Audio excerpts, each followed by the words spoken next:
राधे राधे। जय श्री कृष्ण। आप सभी भक्तों को मार्गशीर्ष माह अगहन माह की अनंत शुभकामनाएं। भगवान श्री कृष्ण तथा राधा रानी की कृपा से उम्मीद है आप सभी भक्त स्वस्थ होंगे, मस्त होंगे। आप सभी की मंगल कामना के साथ चलिए आज के इस वीडियो की शुरुआत करते हैं। आज के इस वीडियो में हम मार्गशीर्ष माह अगहन माह के विषय में चर्चा करेंगे। आज से भगवान श्री कृष्ण का प्रिय मास मार्गशीर्ष या अगहन मास की शुरुआत हो चुकी है, जो कि 15 दिसंबर 2024 को समाप्त होगी। शास्त्रों के अनुसार मार्गशीर्ष महीने का संबंध मृगशिरा नक्षत्र से भी है। इसी नक्षत्र के कारण इस माह का नाम मार्गशीर्ष माह पड़ा। हिंदू कैलेंडर के अनुसार कार्तिक माह के बाद मार्गशीर्ष माह की शुरुआत होती है, जो 9वां महीना माना जाता है। पुराणों में इस माह की महिमा का वर्णन मिलता है।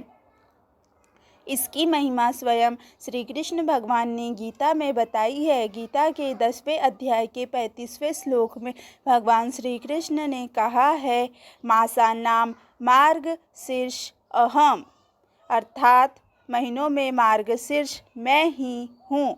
सतयुग में देवों ने वर्ष का प्रारंभ मार्गशीर्ष कृष्ण पक्ष की प्रतिपदा तिथि से किया था। साथ ही ऋषि कश्यप ने भी इसी महीने के दौरान कश्मीर नामक जगह की स्थापना की थी। मार्गशीर्ष मास के दौरान यमुना नदी में स्नान दान का बड़ा ही महत्व है। मार्गशीर्ष महीने के दौरान यमुना नदी में स्नान करने से भगवान सहज ही प्राप्त होते हैं। अतः जो लोग जीवन में भगवान का आशीर्वाद बनाए रखना चाहते हैं और हर संकट से छुटकारा पाना चाहते हैं, उन्हें मार्गशीर्ष के दौरान कम से कम एक बार यमुना नदी में स्नान करने अवश्य जाना चाहिए। लेकिन जिन लोगों के लिए ऐसा करना संभव नहीं है, वो लोग घर पर ही स्नान के जल में थोड़ा सा पवित्र जल मिलाकर स्नान कर ले। इस महीने में सांवले सलौने भगवान श्री कृष्ण की उपासना करना और पवित्र नदियों, तट या सरोवर में स्नान करना विशेष शुभदायी होता है। अगर आप संतान की चाह रखते हैं तो श्री कृष्ण की आराधना करने मात्र से आपको संतान की प्राप्ति का वरदान बहुत सरलता से प्राप्त हो जाता है। मार्गशीर्ष माह में कीर्तन करने तथा शास्त्रों का पाठ करने से अमोघ फल मिलता है। इस महीने में किए गए हर तरह के मंगल कार्य विशेष फलदायी होते हैं। इस महीने पूरे मन से श्री कृष्ण की आराधना करने से चंद्रमा से अमृत तत्व की प्राप्ति होती है। इस महीने कृष्ण मंत्रों, आरती, चालीसा, श्लोक, स्तुति आदि का पाठ विशेष फलदायी होता है। इस महीने गौ सेवा अवश्य करनी चाहिए। गायों की सेवा और उनकी उचित देखरेख करने से भी श्री कृष्ण प्रसन्न होते हैं। इस महीने गाय के शुद्ध घी का दिया कृष्ण मंदिरों में अवश्य जलाना चाहिए। इसके अलावा श्री कृष्ण को अपना बनाने और उनकी कृपा पाने के लिए केवल प्रेम की साधना ही पर्याप्त है। इस महीने में अगर आप पूरे प्रेम भाव से श्री कृष्ण को पुकारेंगे तो निश्चित ही आपको उसका उचित फल देंगे। स्कंद पुराण के अनुसार श्री कृष्ण और राधा की कृपा पाने के लिए मनुष्य को मार्गशीर्ष माह में व्रत, उपासना व निरंतर भजन कीर्तन आदि करते रहना चाहिए। इसके साथ ही शाम के समय यानी संध्या काल में श्री कृष्ण और राधा की आराधना के साथ साथ विष्णु जी और शिव जी के भजन कीर्तन भी अवश्य करना चाहिए। इन दिनों प्रतिदिन गीता का पाठ अवश्य करना चाहिए। इस पूरे महीने भर में मनुष्य पूरे विधि विधान से श्री कृष्ण का ध्यान, जप, तप, व्रत, उपवास आदि करता है तो उसकी समस्त मनोकामनाएं पूर्ण होती है। इसके साथ ही इस महीने कुछ वस्तुओं का प्रयोग करने से शास्त्रों में मनाही है। इस माह में जीरा खाने की मनाही है, अतः महीने भर जीरा नहीं खाना चाहिए तथा वसा युक्त भोजन करना चाहिए। इस माह में भगवान श्री कृष्ण के बाल रूप की कथा का श्रवण किया जाता है। इससे माता यशोदा के जीवन को दर्शाया जाता है। चलिए आगे के इस वीडियो में हम भगवान श्री कृष्ण की बहुत ही सुंदर कथा का श्रवण करेंगे। आज के इस वीडियो की शुरुआत हम भगवान श्री कृष्ण के माता पिता की कहानी से शुरू करते हैं। प्राचीन काल में उग्रसेन नामक एक राजा था, जिसके 2 बच्चे थे। कंस नाम का एक बेटा और देवकी नाम की एक बेटी। देवकी नम्र और शांत स्वभाव की थी, लेकिन कंस दुष्ट था। प्राचीन काल में उग्रसेन नाम का एक राजा था जिसके दो बच्चे थे, कंस नाम का एक बेटा तथा देवकी नाम की एक बेटी। देवकी नम्र और शांत स्वभाव की थी, लेकिन कंस दुष्ट था। जब वह बड़ा हुआ तो उसने अपने पिता को कैद खाने में डाल दिया और राजा की गद्दी खुद संभाली, जबकि उसकी बहन की शादी राजा वासुदेव से हुई। एक दिन कंस ने एक आकाशवाणी सुनी, तुम्हारी बहन का 8वां पुत्र बड़ा होने पर एक दिन तुम्हारी हत्या करेगा। इससे दुष्ट कंस डर के मारे अंदर तक हिल गया और वह अपनी बहन को मारना चाहता था, लेकिन वासुदेव ने देवकी को जिंदा रखने का आग्रह किया और कंस द्वारा देवकी के 8वें पुत्र को मारने के लिए सहमत हुआ। कंस ने अपनी ही बहन और उसके पति को कैद कर लिया। दंपत्ति की 8वीं संतान भगवान कृष्ण थे, जो कंस द्वारा उन्हें मारने के लिए किए गए सभी प्रयासों से बच गए और अंत में उन्होंने अपने दुष्ट मामा को परास्त कर दिया। आगे के इस वीडियो में हम देखते हैं कि भगवान कृष्ण का जन्म किस प्रकार हुआ। देवकी और वासुदेव उनके भाई कंस द्वारा कैद किए गए थे। हर बार जब देवकी एक बच्चे को जन्म देती, कंस खुद आ जाता और अपने हाथों से बच्चों को मार देता था। देवकी के 7वें बेटे का गर्भपात हुआ, लेकिन वह रहस्यमयी तरीके से वृंदावन की रानी रोहिणी के गर्भ में स्थानांतरित हो गया, जो कृष्ण के भाई बलराम के रूप में दुनिया में आए। उनके 8वें पुत्र का जन्म आधी रात को जेल के भीतर हुआ। यह भगवान कृष्ण थे और उस विशेष दिन को जन्माष्टमी के रूप में मनाया जाता है। भगवान श्री कृष्ण के जीवन को वासुदेव ने किस प्रकार बचाया। कृष्ण का जन्म विष्णु के रूप में हुआ था और उनके माता पिता ने प्रार्थना की थी कि वह एक साधारण बच्चे में बदल जाए ताकि वे उसे कंस से छिपा सके। प्रभु ने अपने पिता को उन्हें वृंदावन ले जाने और एक नवजात बच्ची के साथ अदला बदली करने की सलाह दी। फिर जादुई रूप से कैद खाने के पहरेदार सो गए और सभी ताले और जंजीरें अपने आप खुल गई। वासुदेव छोटे कृष्ण को लेकर वृंदावन के लिए रवाना हो गए। जब वह यमुना नदी के तट पर पहुंचे तो उन्होंने देखा कि नदी में बाढ़ आई हुई थी। अपने सिर पर छोटे कृष्ण को रखते हुए जैसे ही वासुदेव ने नदी को पार करने का प्रयास किया, पानी ने जैसे ही कृष्ण के पैर के अंगूठे को छुआ, यहाँ पर भी रहस्यमयी तरीके से नदी का पानी पीछे हट गया, जिससे वासुदेव अपनी यात्रा पूरी कर सके। वह फिर यशोदा के घर पहुंचे, बच्चों की अदला बदली की और बच्ची के साथ वापस कैद खाने लौट आए। देवकी और वासुदेव को उम्मीद थी कि कंस लड़की को छोड़ देगा, क्योंकि भविष्यवाणी थी कि एक लड़का कंस को मारेगा, लेकिन कंस ने परवाह नहीं की। उसने बच्चे को उनके हाथ से छीन लिया और उसे एक पत्थर पर फेंक कर मार दिया। लेकिन लड़की देवी दुर्गा में बदल गई और उन्होंने कंस को बताया कि कृष्ण जीवित है और उसे उसके बुरे कर्मों के लिए उसे दंडित करेंगे। कृष्ण और राक्षसी पूतना। कृष्ण के मामा कंस उसे मारने के लिए बेताब थे, इसीलिए उन्होंने पूतना नामक एक राक्षसी को यह कार्य सौंपा। राक्षसी ने एक सुंदर महिला का रूप धारण किया और उस कमरे में जा पहुंची जहां कृष्ण थे। उसने अपने स्तनों पर जहर लेपा हुआ था और कृष्ण को दूध पिलाने का अनुरोध किया। कृष्ण की मां को उसके असली इरादों का पता नहीं था और उन्होंने पूतना को दूध पिलाने की अनुमति दे दी, लेकिन कृष्ण ने अपनी आंखें बंद कर ली और उस राक्षसी के जीवन को चूस लिया, जिससे उसकी मृत्यु हो गई। विष ने कृष्ण का कुछ नहीं बिगाड़ा, लेकिन कृष्ण को दूध पिलाने का अच्छा कर्म करने के कारण पूतना की आत्मा को मुक्ति मिल गई। भगवान कृष्ण का मक्खन पसंद करना।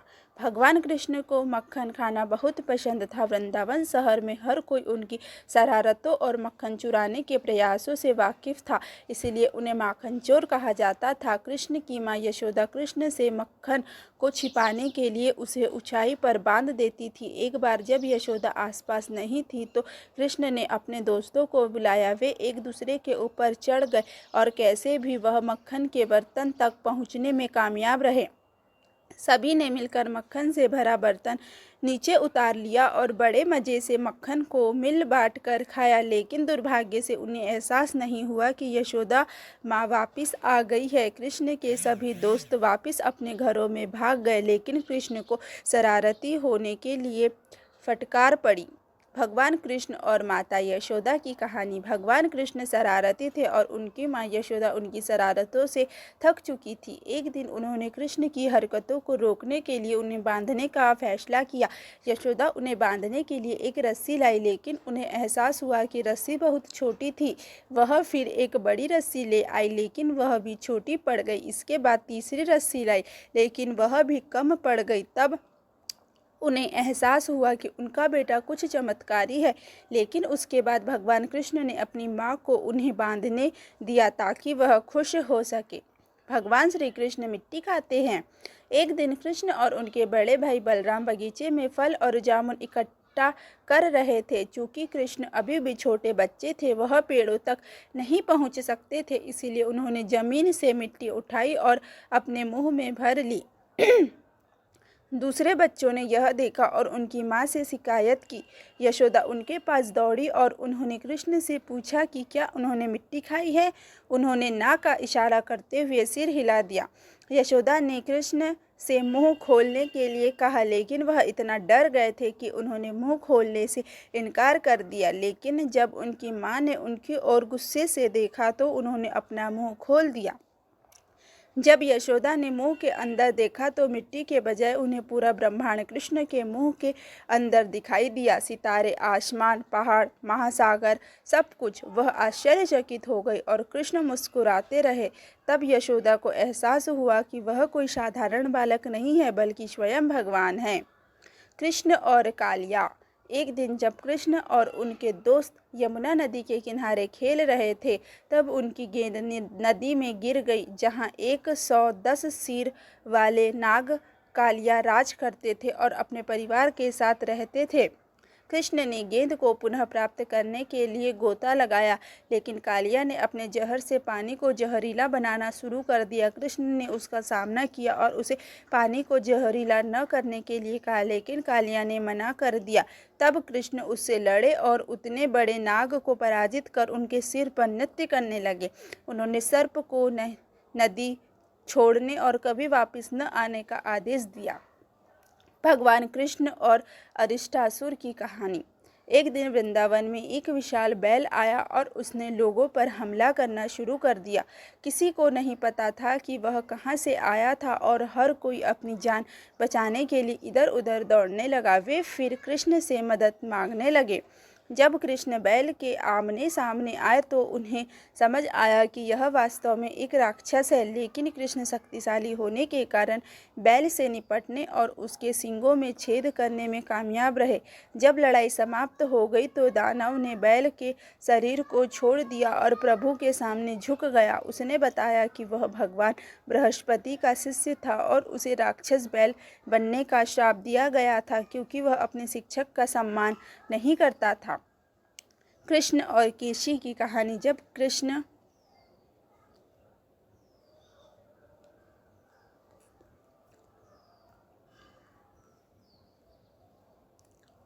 ने दानव बैल अरिष्टासुर को पराजित किया तो नारद नामक एक ऋषि कंस के पास आए और उन्हें बताया कि कृष्ण वासुदेव और देवकी से पैदा हुई 8वें पुत्र है और यह दे देव निर्दिष्ट था कि वे कंस को मारेंगे। इससे कंस को गुस्सा आया और उसने कृष्ण को मारने के लिए लंबे बालों वाले घोड़े केशी को बुलवाया। अश्व राक्षस कृष्ण को मारने की उम्मीद से वृंदावन के लोगों को डराने लगा, लेकिन कृष्ण उससे डरे नहीं। उन्होंने केसी को एक लड़ाई के लिए चुनौती दी और अपने कोहनी से केसी के सभी दांत तोड़ डाले। कृष्ण ने तब राक्षस घोड़े का गला दबाकर उसे मृत्यु के घाट उतार दिया और उसके बाद कृष्ण को एक नया नाम दिया, केशव, जिसने केशी को मार दिया था। भगवान कृष्ण और भगवान ब्रह्मा।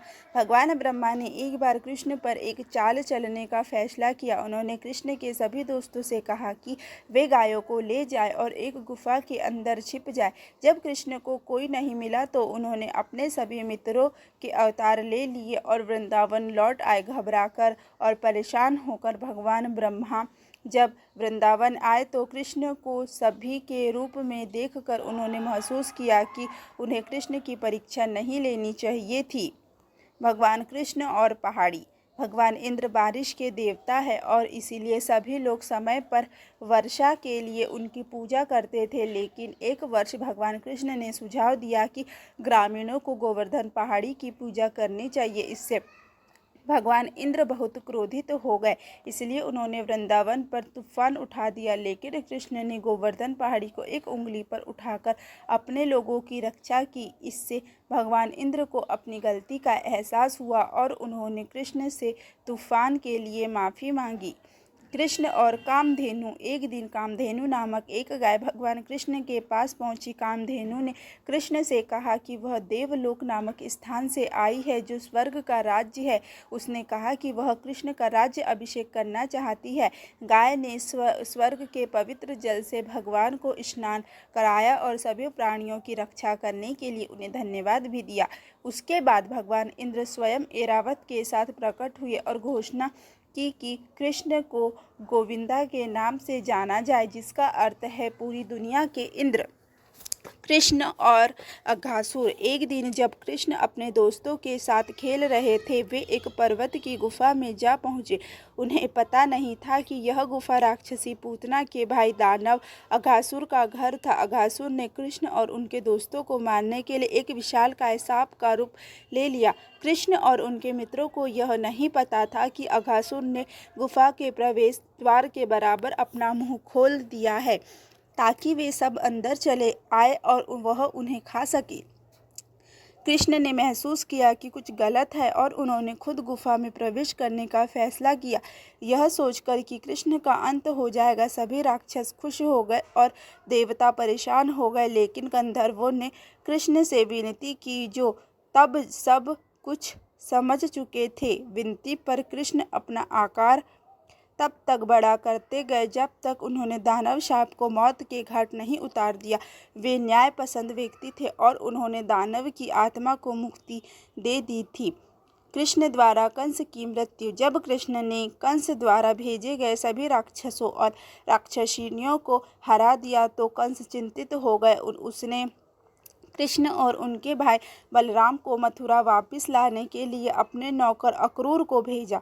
उन्होंने अपने 2 सबसे ताकतवर पहलवानों के साथ कुश्ती में लड़कों को चुनौती देने की साजिश रची। कृष्ण और बलराम ने चुनौती स्वीकार की और अपने विरोधियों को आसानी से हरा दिया और उन्हें मार डाला। यह सब देखकर कंस ने अपना आपा खो दिया और अपने सैनिकों को उन्हें राज्य से निकालने और वासुदेव व उग्रसेना को भी मार डालने का आदेश दिया।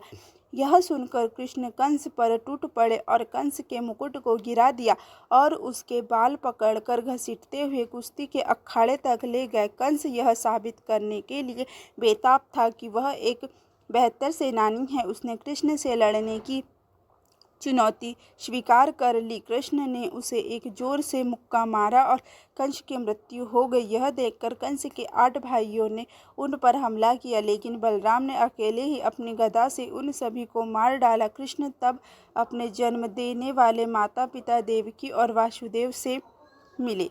इस प्रकार इस वीडियो में हमने भगवान श्री कृष्ण से जुड़ी 15 कहानियों का श्रवण किया है। आपको मार्गशीर्ष माह में ऐसे ही भगवान श्री कृष्ण की सुंदर सुंदर कहानियाँ सुनने को मिलेंगी। अगर आपको यह वीडियो अच्छा लगा तो प्लीज़ वीडियो को लाइक, चैनल को सब्सक्राइब कीजिए। धन्यवाद।